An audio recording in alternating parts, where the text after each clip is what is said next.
오늘 보겠습니다. 말씀은 출애굽기 14장 10절에서 14절까지 말씀. 출애굽기 14장 10절에서 14절까지 말씀입니다. 구약 102면 정도에 있습니다. 10절에서 14절까지 말씀입니다. 다 같이 한 목소리로 함께 읽겠습니다. 바로가 가까이 올 때 이스라엘 자손이 눈을 들어 본즉 애국 사람들이 자기들 뒤에 이른지라. 이스라엘 자손이 심히 두려워하여 여호와께 부르짖고 그들이 또 모세에게 이르되 애굽에 매장지가 없어서 당신이 우리를 이끌어내어 이 광야에서 죽게 하느냐? 어찌하여 당신이 우리를 애굽에서 이끌어내어 우리에게 이같이 하느냐? 우리가 애굽에서 당신에게 이른 말이 이것이 아니냐? 이르기를 우리를 내버려 두라. 우리가 애굽 사람을 섬길 것이라 하지 아니하더냐? 애굽 사람을 섬기는 것이 광야에서 죽는 것보다 낫겠노라. 모세가 백성에게 이르되 너희는 두려워하지 말고 가만히 있어서 여호와께서 오늘 너희를 위하여 행하시는 구원을 보라. 너희가 오늘 본 애굽 사람을 영원히 다시 보지 아니하리라. 여호와께서 너희를 위하여 싸우시리니 너희는 가만히 있을지니라. 아멘. 절망에서의 소망이란 말씀 제목으로 담임 목사님 말씀 선포해 주시겠습니다.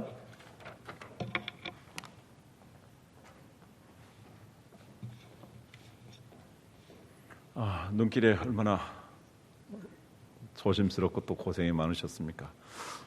마이크 좀 옮겨 주셨으면 좋겠는데요.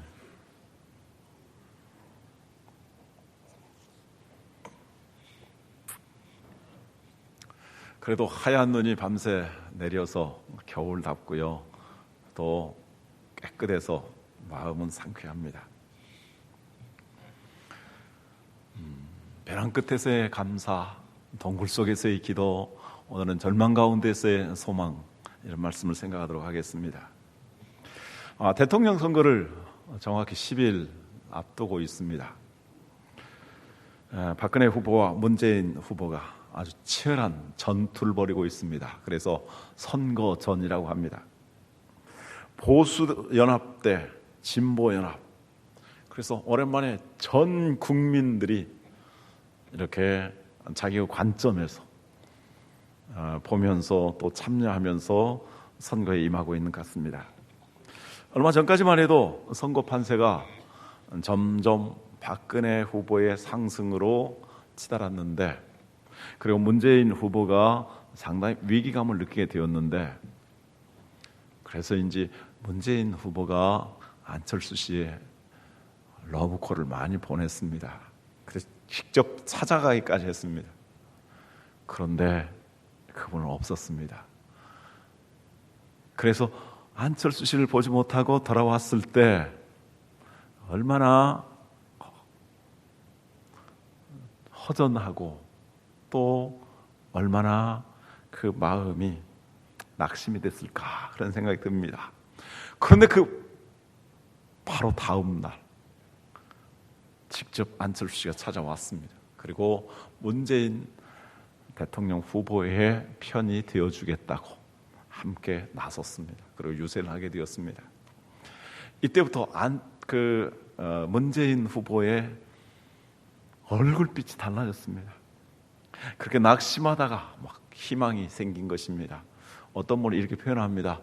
저분의 입이 귀에 걸렸다. 천군 만마를 얻은 것 같다. 이런 표현을 하기도 합니다. 우리가 살아가면서 참 낙심하다가 이런 희망을 가지기도 합니다. 그러나 싸움은 아직 끝나지 않았습니다. 열흘 동안 선거전이 있을 것이고요.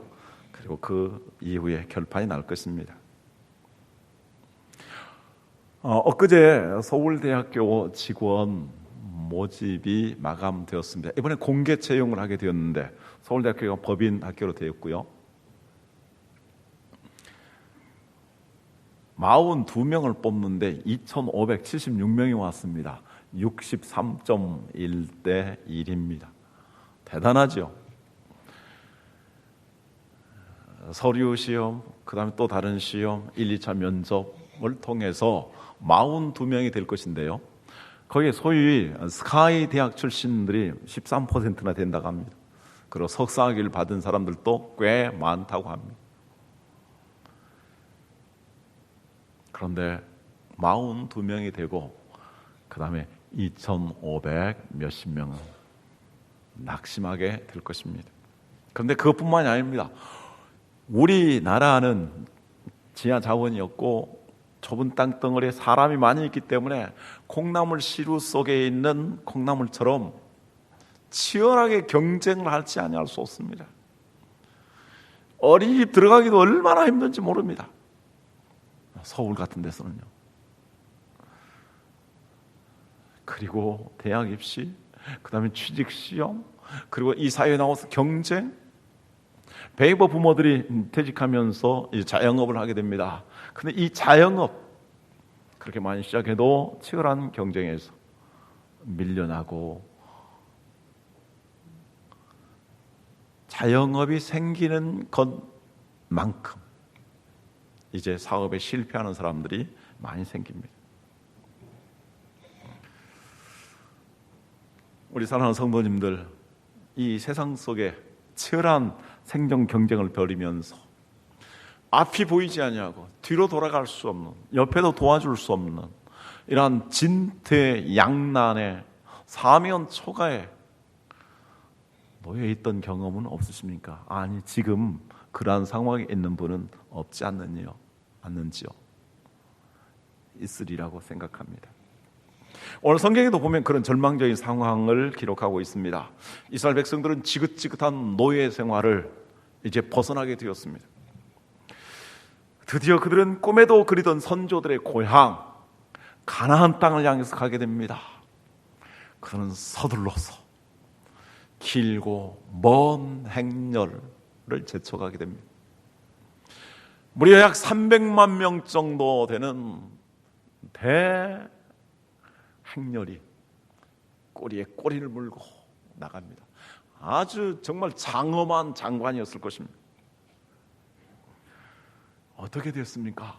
파라오가 항복했습니다.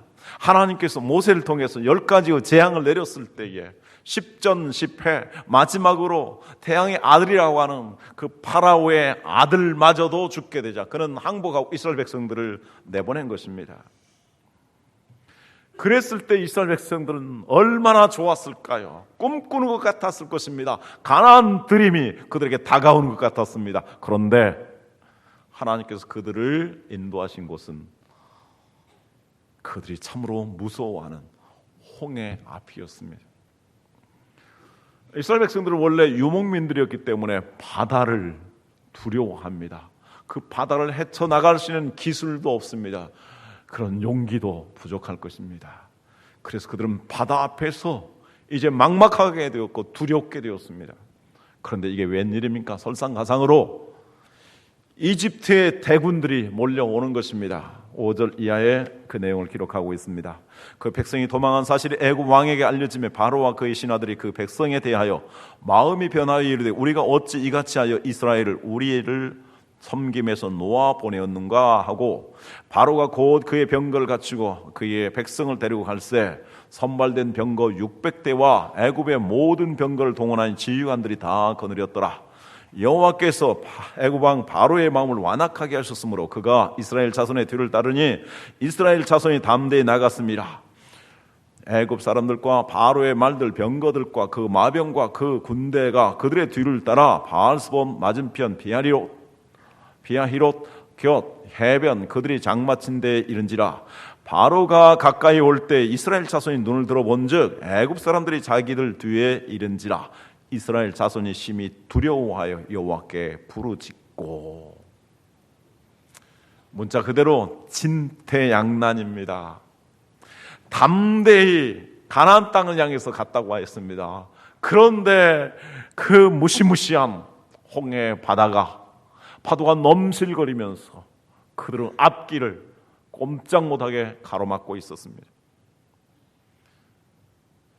그들이 이렇게 홍해길로 간다라는 소식을 알고 바로는 전군 동원령을 내립니다.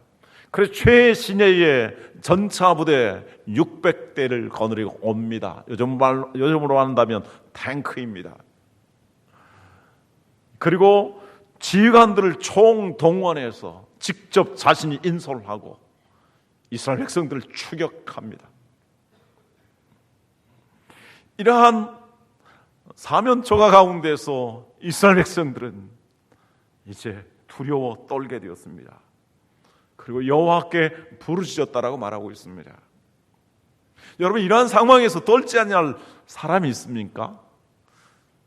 아무리 강심장이라 할지라도 지금 대군이 몰려오고 피할 길이 없는 그 상황에서 떨 수밖에 없고 300만의 대군들은 이제 동요하게 되었을 것입니다. 우리 인간은 누구나 그러한 상황에 접하면 두려워하지 아니할 수 없습니다. 우리 예수님은 어땠습니까? 예수님께서도 인간의 성정을 그대로 가지셨기 때문에 십자가 앞에서 긴장하셨습니다. 내 마음이 민망하게 되었다라고 말씀하고 있습니다. 그래서 정말 땀이 핏방울처럼 뚝뚝 떨어질 정도로 예수님께서는 심혈을 기울여 기도하셨고, 기도로 말미암아 그러한 두려움과 긴장으로부터 벗어나실 수 있었습니다. 그런데 우리의 삶 속에 이러한 긴장들, 치열한 경쟁들, 그 경쟁들 속에서 실패해서 낙심할 수 있습니다. 이번에 시험을 치르죠, 대학생들? 그 시험을 치렀으나 원하는 대로 점수가 나오지 않을 수 있고 원하는 학교에 가지 못할 수 있습니다. 그럴 때 낙심하게 될 것입니다. 그런데 오늘 성경은 우리에게 이러한 절망적인 상황 속에서 어떻게 소망을 가질 수 있는가, 그것을 하나님께서 교훈해 주십니다. 하나님께서 모세를 통해서 이스라엘 백성들에게 절망을 극복하는 길, 절망에서 소망으로 이끌어가는 비결을 가르쳐 주고 계십니다. 3가지가 있습니다. 첫 번째, 두려워하지 말라라고 말씀합니다. 사람이 어떠한 일을 할 때 긴장을 하게 되면 잘 풀려지지 않습니다. 운동선수도, 시험을 치르는 사람도, 또 예능을 발표하는 사람들도 긴장하게 되면 자기 자신이 가지고 있는 최대의 실력을 발휘하지 못하게 됩니다. 그런데 적군들이 몰려오는데 두려워하게 된다면 일대 동요와 혼란이 일어나게 될 것입니다. 그래서 자중질환이 일어나게 될 것입니다. 나라도 마찬가지입니다. 나라도 이러한 혼란과 동요, 데모가 일어나게 되면 나라는 앞으로 나갈 수가 없습니다. 스스로 멸망의 길로 가는 것입니다. 그러면 왜 이스라엘 백성들이 그토록 두려워했을까요? 10절에 그 해답을 말씀합니다. 같이 읽도록 하겠습니다. 바로가 가까이 올 때 이스라엘 자손이 눈을 들어본즉 애굽 사람들이 자기들 뒤에 이른지라. 이스라엘 자손이 심히 두려워하여 여호와께 부르짖고. 그들은 지금 주변의 상황을 둘러봤습니다. 홍해가 가로막고 있습니다. 그런데 바로가 대군을 이끌고 오는 것입니다. 성경은 이렇게 기록합니다. 눈을 들어본즉, 이스라엘 자손이 눈을 들어본즉 애굽 사람들이 자기들 뒤에 이른지라 했습니다.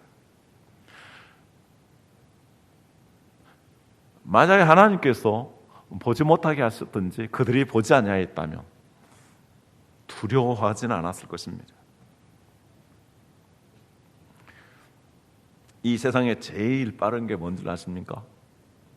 제가 옛날에 말씀드린 적이 있는데요. 제일 빠른 게 뭘까요? 네, 눈빛입니다. 눈빛. 한번 옆에 사람을 쳐다보세요. 얼마나 빠릅니까? 보는 즉시 보입니다. 과학자들은 말합니다. 저 몇십억 광년에 있는 별들의 빛이 지구에 도달하기 위해서는 몇십억 년이 걸린다고 합니다. 근데 우리는 눈을 뜨는 순간 즉시 거기에 도달합니다. 눈빛이 제일 빠르고 제일 셉니다. 인간은 2가지 눈이 있다고 합니다. 하나는 육신의 눈이 있습니다. 육신의 눈은 주변 상황을 봅니다. 주변 상황을 보는 그 육신의 눈, 곧 그 상황으로 인해서 긴장을 하게 되고 두렵게 되어 있습니다. 하나님께서는 우리에게 영혼의 눈을 주셨습니다. 육신의 눈이 민첩한 사람은 눈치를 잘 봅니다. 눈치를 잘 본 사람들은 거기에 대해서 말을 빨리 하게 되고 또 상황에 따라서 허둥거리게 됩니다. 우리는 눈치 빠른 게 아니라, 육신의 눈치가 빠른 게 아니라 영적으로 민첩해야 합니다. 우리 영혼은 무엇을 바라봐야 합니까? 지금까지 함께 하셨던, 그리고 놀라운 기적을 베풀어 주셨던, 그리고 지금 홍해 가운데로 인도하셨던 하나님을 바라봐야 합니다. 하나님께서 그 옛날 함께 하셨고, 하나님께서 홍해로 인도하셨지만 그 홍해 가운데 인도하신 어떤 계획과 뜻을 가지고 계신 그 하나님을 바라보아야 하는 것입니다. 왜 하나님은 이스라엘 백성들을 홍해 앞으로 인도하셨으며 파라오의 군사를 직면하게 하셨을까요? 거기에는 하나님의 뜻이 있습니다. 오늘 성경 말씀에 보면 정확하게 이렇게 말씀합니다. 하나님께서 파라오의 마음을 완악하게 해서 추격하게 만드셨다라고 말씀합니다. 홍해 앞으로 인도하신 분도 하나님이시고 또 추격하도록 완악한 마음을 주신 것도 하나님이십니다. 하나님은 그러면 어떤 분이실까요? 자, 이스라엘의 과거 역사를 살펴보면 이집트 땅에서 노예 생활하면서 신음을 하고 있을 때에, 그리고 하나님 앞에 기도하며 부르짖었을 때에 하나님께서 그들의 고통을 보셨고 그들의 간구하는 소리에 귀를 기울이셨습니다. 그리고 이스라엘 백성들을 구원하시기 위해서 모세를 준비시켜 주셨고 10 재앙들을 통해서 이집트가 완전히 패배하도록 만드셨고 하나님의 살아계심, 전능하심을 나타내시며 마지막으로 파라오가 항복하게 되어서 이스라엘 백성들을 보내었습니다. 그 하나님이 그들의 하나님이셨습니다. 하나님에게는 그 어떠한 상황 가운데서도 길이 있고 방법이 있고 해결하실 능력이 있습니다. 한번 따라서 하겠습니다. 하나님에게는 언제나 길이 있고 방법이 있고 해결하실 능력이 있습니다. 여러분 믿으십니까? 고린도전서 10장 13절 다 같이 들어가겠습니다. 사람이 감당할 시험 밖에는 너희가 당한 것이 없나니 오직 하나님은 미쁘사 너희가 감당하지 못할 시험 당함을 허락하지 아니하시고 시험 당할 즈음에 또한 피할 길을 내사 너희로 능히 감당하게 하시느니라. 하나님은 미쁘사 믿을 수 있는 분이시다. 신실하신 분이시다. 우리가 시험 당할 때에 감당할 수 있는 시험을 주신다. 나에게 상당한 시험이 있습니까? 그러면 나에게 상당한 믿음이 있기 때문입니다. 나에게 큰 시험이 다가왔습니까? 하나님께서는 나에게 큰 믿음을 주셨기 때문입니다. 그래서 하나님은 피할 길을 준비하고 계십니다. 그래서 우리가 하나님을 바라보고 하나님 앞에 영적으로 민첩하게 되면 그 하나님의 방법을 알게 됩니다. 그리고 하나님께서는 그 시험을 이길 수 있도록 능히 감당하게 하신다고 말씀했습니다. 성경을 보면 영적인 싸움에 있어서 자주 사용하는 말씀이 능히라는 말씀입니다. 그래서 능히 감당하게 하시는 하나님이십니다.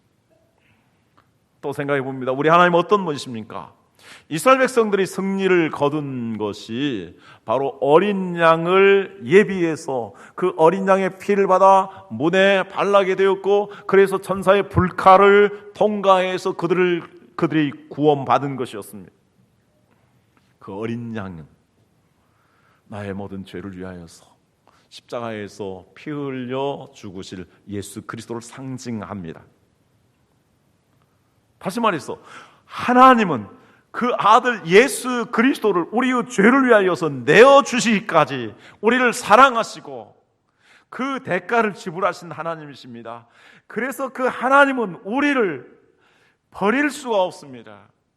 우리를 모르는 채를 할 수 없습니다. 하나님 우리를 끝까지 보호하시고 우리를 끝까지 책임지시는 분입니다. 어디까지? 천국에 이를 수 있도록까지 책임져 주실 분이 우리 하나님이십니다. 로마서 8장 31절 이하에서 그것을 말씀합니다. 그런데 이 일에 대해 우리가 무슨 말하리요? 만일 하나님 우리를 위하시면 누가 우리를 대적하리요? 자기 아들 아끼지 아니하시고 우리 모든 사람을 위하여 내주신 이가 어찌 그 아들과 함께 모든 것을 우리에게 주시지 아니하겠느냐? 누가 능히 하나님께서 택하신 자들을 고발하리요? 어렵다 하신 이는 하나님이시니 누가 정죄하리요? 죽으실 뿐 아니라 다시 살아나신 이는 그리스도 예수시니 그는 하나님 우편에 계신 자의 우리를 위하여 간구하시는 자시니라. 누가 우리를 그리스도의 사랑에서 끊으리요? 환난이나 공고나 박해나 기근이나 적신이나 위험이나 칼이랴. 기록된 바 우리가 종일 주를 위하여 죽임을 당하게 되며 도살을 양같이 여김을 받았나이다 함과 같으니라. 그러나 이 모든 일에 우리를 사랑하시는 이로 말미암아 우리가 넉넉히 이기느니라. 우리가 확신하노니 사망이나 생명이나 천사들이나 권세자들이나 현재일이나 장래일이나 능력이나 높음이나 기쁨이나 다른 어떤 피조물이라도, 우리 다 같이 읽습니다. 우리를 우리 주 그리스도 예수 안에 있는 하나님의 사랑에서 끊을 수 없으리라. 아멘.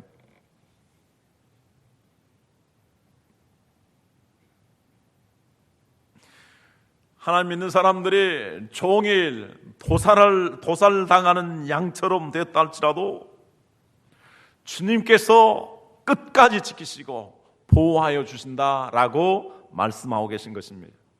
그래서 마지막 천국에 이르러서 최후의 승리자가 되고 최후의 영광을 누리도록 인도하여 주신다라고 말씀합니다. 이 믿음이 있었기 때문에 많은 그리스도인들은 환난과 박해 속에서도 믿음을 지키면서 승리하게 된 것이었습니다. 그는 죽음 앞에서도 두려워하지 않았습니다.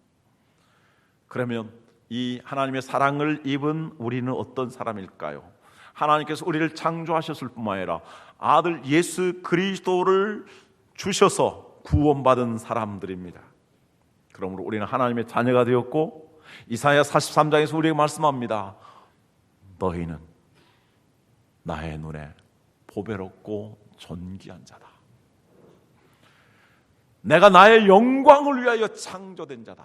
그러므로 하나님께서 이 땅에서 우리가 하나님의 꿈과 하나님의 비전을 성취하기까지, 하나님 우리에게 주신 사명을 다 완수하기까지 하나님께서는 우리의 생명을, 우리의 환경을 지켜주시는 것입니다. 그래서 생명도 건강도 가정도 직장도 기업도 재산도 우리의 자녀까지도 우리 하나님께서 지켜주실 줄 믿습니다. 저는 이 말씀을 너무 좋아해요. 시편 37편 23절 26절 다 같이 읽도록 할까요? 여호와께서 사람의 걸음을 정하시고 그의 길을 기뻐하시나니 그는 넘어지나 아주 엎드러지지 아니하면 여호와께서 그의 손으로 붙드심이로다. 내가 어려서부터 늦기까지 의인이 버림을 당하거나 그의 자손이 걸식함을 보지 못하였도다. 그는 종일토록 은혜를 베풀고 구워주니 그의 자손이 복을 받는도다. 우리 하나님 믿는 사람들도 넘어질 수 있습니다. 그러나 아주 엎드려지지 않게 하나님의 손으로 일으켜 주신다고 말씀합니다. 저도 그런 경험들이 있죠. 넘어지는 경험들.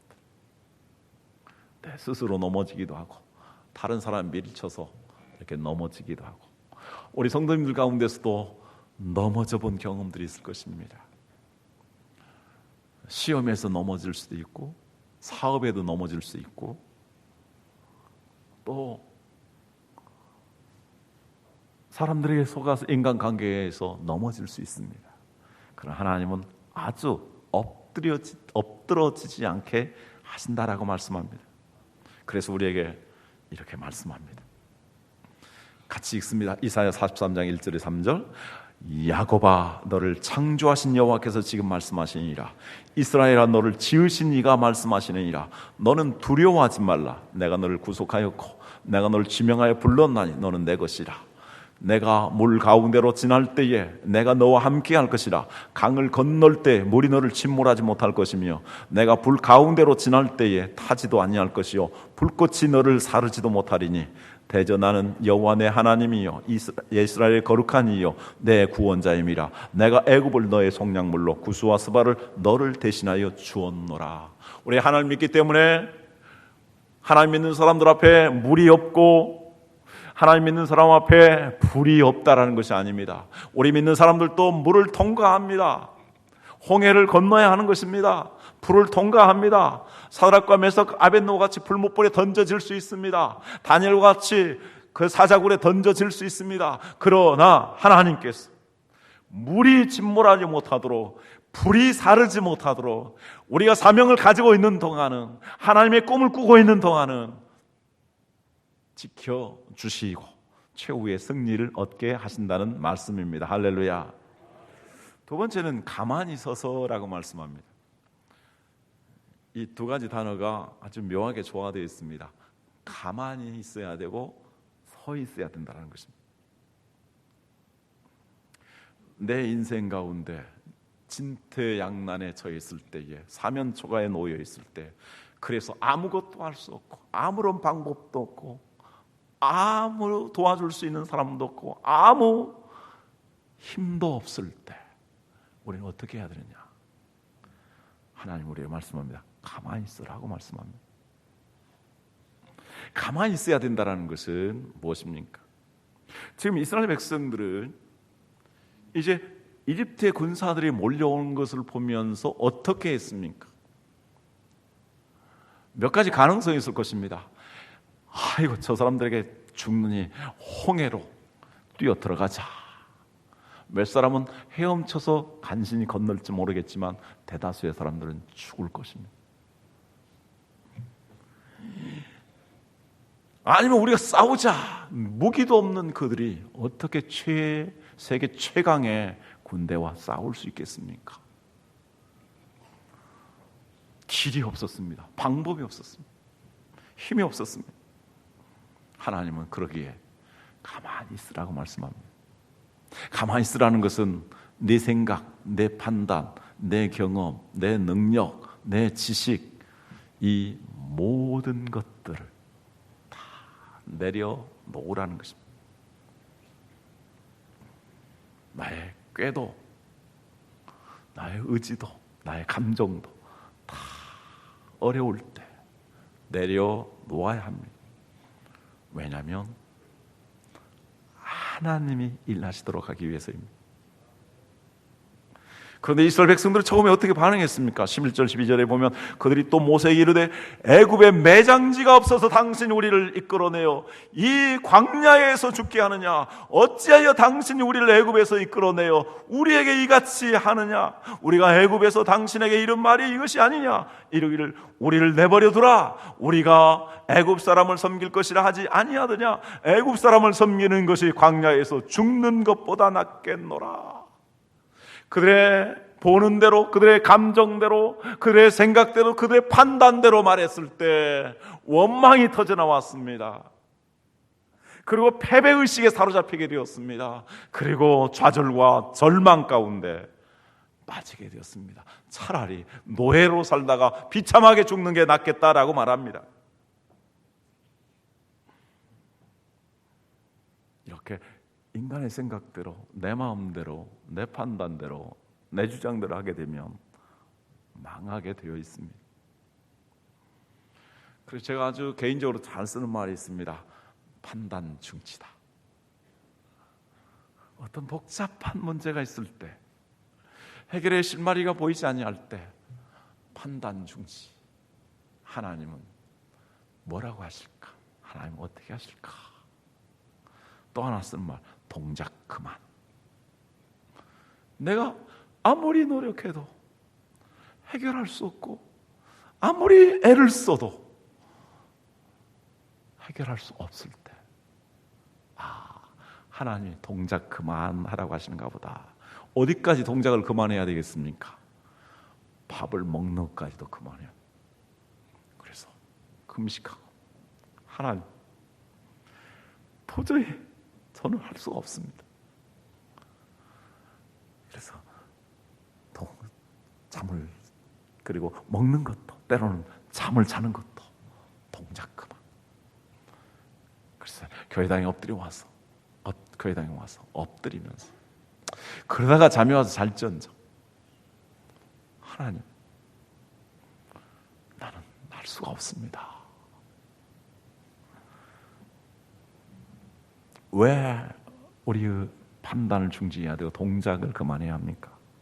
이사야 55장 6절에 9절 이렇게 말씀합니다. 너희는 여호와를 만날 만한 때에 찾으라. 가까이 계실 때 그를 부르라. 악인은 그의 길을 불의한 자는 그의 생각을 버리고 여호와께로 돌아오라. 그리하면 그가 긍휼히 여기시리라. 우리 하나님께로 돌아오라. 그가 너 그렇게 용서하시리라. 잘못한 것이 있다 할지라도 회개하면 다 용서해 주신다 하는 말씀입니다. 자, 8절부터 9절 같이 읽습니다.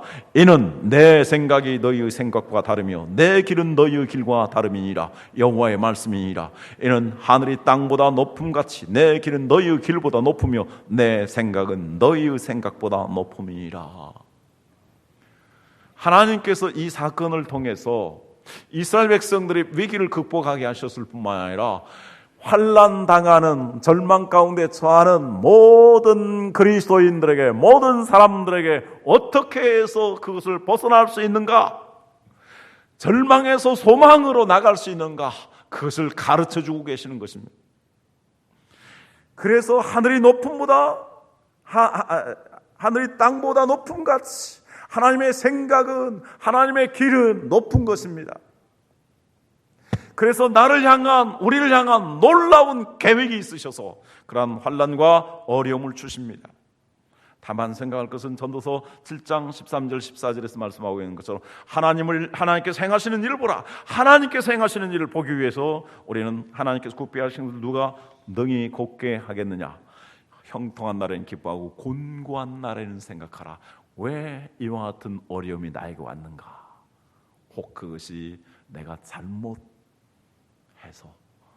자초한 것이 아닌가?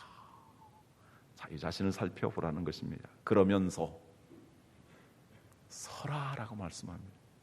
사람이 좌절하고 사람이 절망하게 되면 서 있을 힘도 없습니다. 주저앉아 버립니다. 그러다가 쓰러지고 그러다가 기진하게 됩니다. 그러나 하나님 말씀합니다. 내 모든 것들을 멈추고 이제 서라. 하나님이 하시는 것을 기대하라는 것입니다. 이스라엘 백성들이 예수님의 말씀을 듣기 위해서 인산인해로 몰려들었습니다. 5,000명, 장정들만, 남자 장정들만 5,000명이 넘었습니다. 해가 저물어 갑니다. 배가 고픕니다. 예수님은 물고기 2마리와 보리떡 5 덩어리를 가지고 하나님을 향해서 축복하시고 떼어서 나눠줍니다. 그때 예수님 말씀하십니다.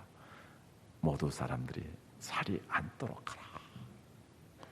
그래서 하나님이 행하시는 것을 기대하면서 서 있으라 이렇게 말씀하고 있습니다.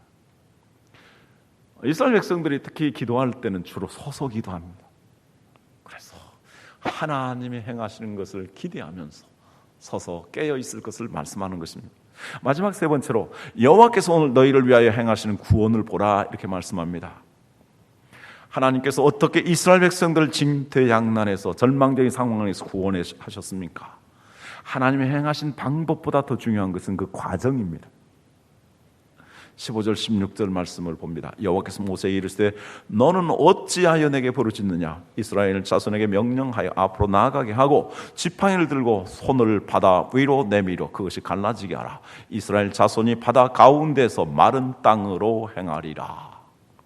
하나님께서 모세에게 2가지를 보셨습니다. 그리고 2가지를 말씀하십니다.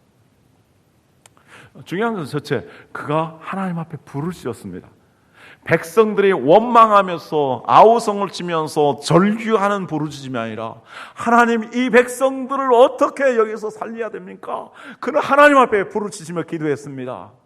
그런데 하나님께서 말씀합니다. 어째서 계속해서 부르짖기만 하느냐? 너는 지팡이를 가지고 가서 가르치라라고 말씀합니다. 그래서 모세는 이제 부르짖는 것을 그치고 하나님 말씀에 순종해서 지팡이를 가지고 홍해를 향해서 내밉니다. 그랬더니 기적의 역사가 일어난 것입니다. 자, 기적의 역사는 2가지를 통해서 이루어졌습니다. 하나님이 구원을 행하셨는데 하나님께서 무엇을 통해서 이 모세의 두 가지를 통해서 모세가 이스라엘 백성들을 위하여 중보하며 부르짖는 기도를 통해서 그리고 하나님 말씀에 순종하여 나갔을 때 기적을 베푸신 것입니다. 그 우리에게도 마찬가지입니다. 우리가 하나님께 기도하면 하나님께서 길을 보여주십니다.